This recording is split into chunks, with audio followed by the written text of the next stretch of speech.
Good morning everybody, Ashley Willis here from CS Training and Development. I am alongside Mitch Laverick, one of the TMs in Cardiff, and we're going to talk to you on behalf of the REACH 2017 Think Differently programme. I brought Mitch in today because he's going to talk about his transition from a senior into a manager and all of the good things that he does on his team, which can hopefully help you in what you do at this moment in time. So thank you for coming in, Mitch. You're welcome. Really appreciate it.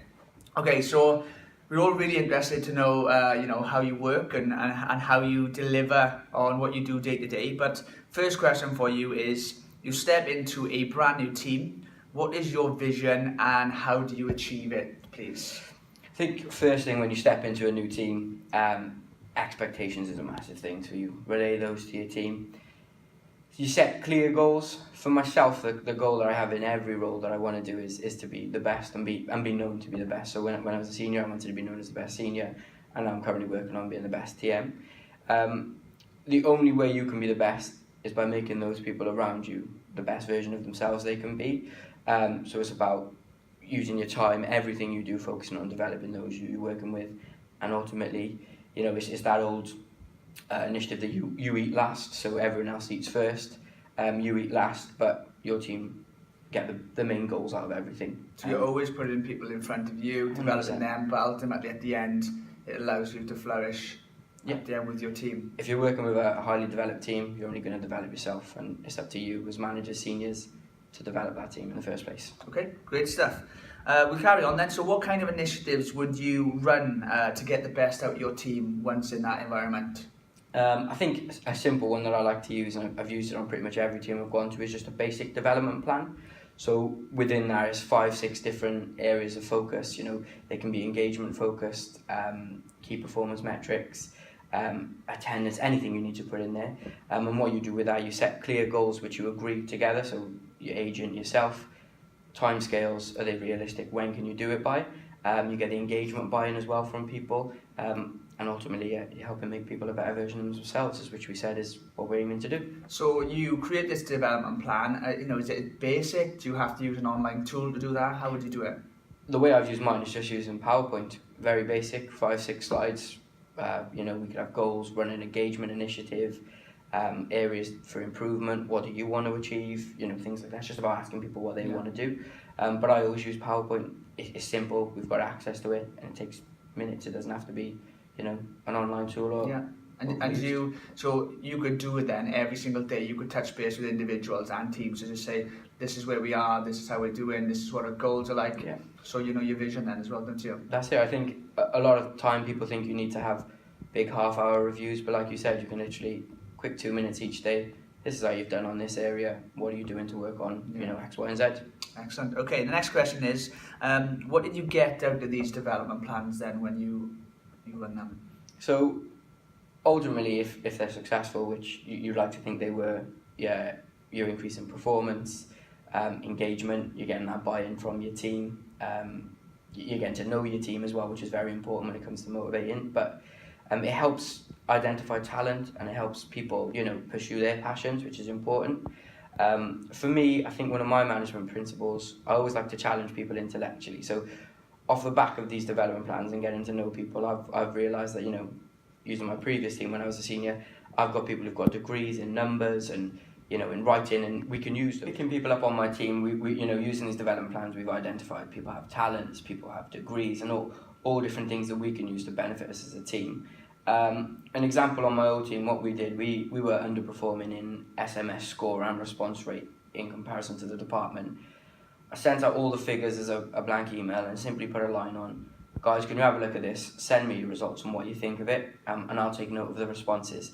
So I think I had a response from a team of 10 of about 6 of them come back.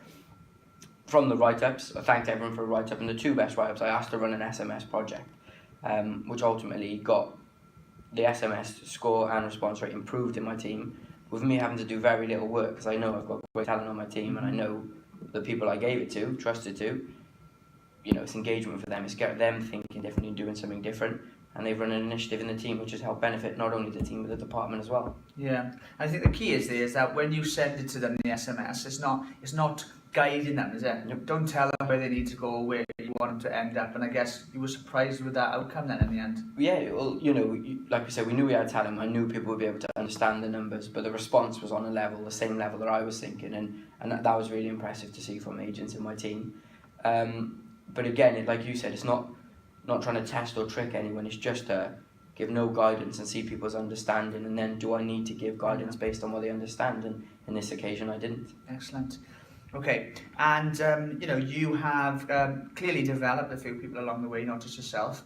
Anyone that stands out in terms of what they do or have been doing in the department? Yeah, first of all, I want to say I've worked with a lot of talented people, so I'm not really like a fan of name dropping in case I miss anyone out. But we've got to say some names that I think have really stood out and they're doing things now, and I'll share some characteristics what they had in common. Lester, he unbelievable agent. He's one who's developed himself a lot. We've spent time with him, but he needs to understand things, and he's fantastic as an agent. He's now moved on to CCR champion duty. Another one in the same breath as Lester was Callum Watson. He's got the same sort of mindset, wants to understand things, just wants to push himself. And then you've got someone who's just been promoted to senior. You've got Josh Thompson, so being here not a long time, under a year, progressed to senior. I think the key with those three people, they had the attitude, passion and desire to want to achieve more, not necessarily achieve promotion, but just to do better each day. And with them as well, I think what's important is I haven't selected those three out as a team that I was on and said, I'm going to develop you. Those three have all come to me and said, I'm thinking of this, can you help me develop in this way? And that's his attitude of, you do get in this department a lot of opportunities to develop, but you've got to want it yourself, and you've got to almost make your own opportunities by coming with ideas. Yeah. And that's one thing I encourage from anyone I've ever worked with, and it's just bring your own ideas, and you will never get ideas turned away from me. Yeah, I mean, we get a lot of staff asking on the development program, how do I develop, what do I do next? But it's simple things like showing a willingness and a passion to just go to your manager, go to people and say, I want to get on, I want to do something more with my career. Is it the starting point as easy as that, would you say? I think, I can only speak personally, but if anyone come to me and said, I want to develop and I want to pursue a career here, I would invest time in them without even thinking about it. That's our job. Yeah, it seems so simple, and yet people don't always look into that avenue, do they? Just ask. Yeah, excellent. Okay, so we've looked at you and as a manager as well. You haven't been here that long, and you're already in the TM position. But is there things that you do to make you better? I think, like I said, pretty much in the first question you asked, I always set the idea out.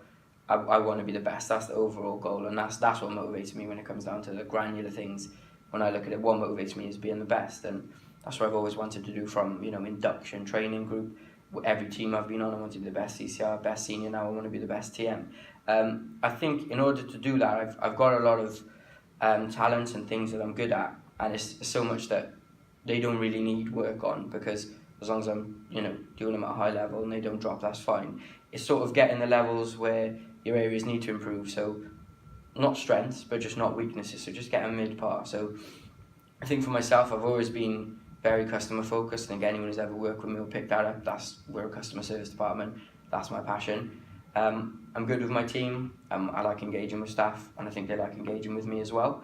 But my area of improvement has always been the business side of things, so straight away in the role that I'm in now, that has to not be an area for improvement. I need to work on that. So I've been doing things like dipping into the confused quarterly results and just identifying some trends in the car insurance market, thinking of the bigger picture.